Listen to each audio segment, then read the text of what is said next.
मिलिंद देवरा, बाबा सिद्दीकी, अशोक चव्हाण यांच्यानंतर काँग्रेसमधले ज्येष्ठ नेते आणि विरोधी पक्षनेते असलेले विजय वडेट्टीवार भाजपच्या वाटेवर असल्याच्या चर्चा आहेत। भाजपचे नेते आणि आमदार नितेश राणे यांच्या ट्विटमुळे राजकीय वर्तुळात चर्चांना उधाण आले।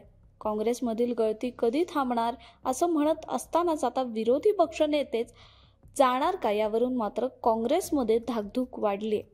नितेश राणे यांनी सूचक ट्विट केलंय। वडेट्टीवार हे भाजपच्या वाटेवर असल्याचंही त्यांनी सांगितलंय। विजय वडेट्टीवार हे ओरिजिनल हिंदुत्ववादी आहेत असं राणेंनी म्हटलंय। लवकरच तुमचा आणि आमचा बॉस एकच असेल असं राणेंनी वडेट्टीवार यांना प्रत्युत्तर दिलंय। नेमकं काय म्हणालेत नितेश राणे? कोणी केला महिलांचा अपमान?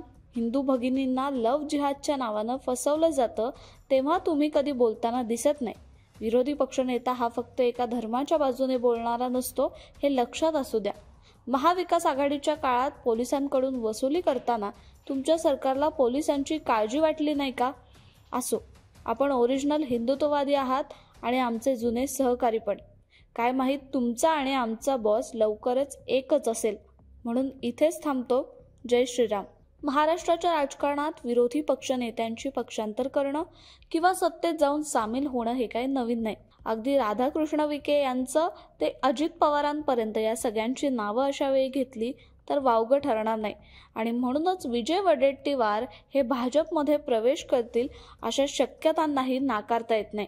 त्यामुळे आता वडेट्टीवार खरंच भाजपमध्ये जातात की या सगळ्या चर्चा निष्फळ ठरवत काँग्रेसमध्येच राहतात हे मात्र पाहावं लागेल। राजकारणातील प्रत्येक अचूक बातमीचे सर्वात आधी अपडेट्स मिळवण्यासाठी सरकारनामाच्या सर्व सोशल मीडिया प्लॅटफॉर्मला लाईक, फॉलो आणि सबस्क्राइब करा। तसंच सर्व नोटिफिकेशनसाठी बेल आयकॉन प्रेस करायला विसरू नका।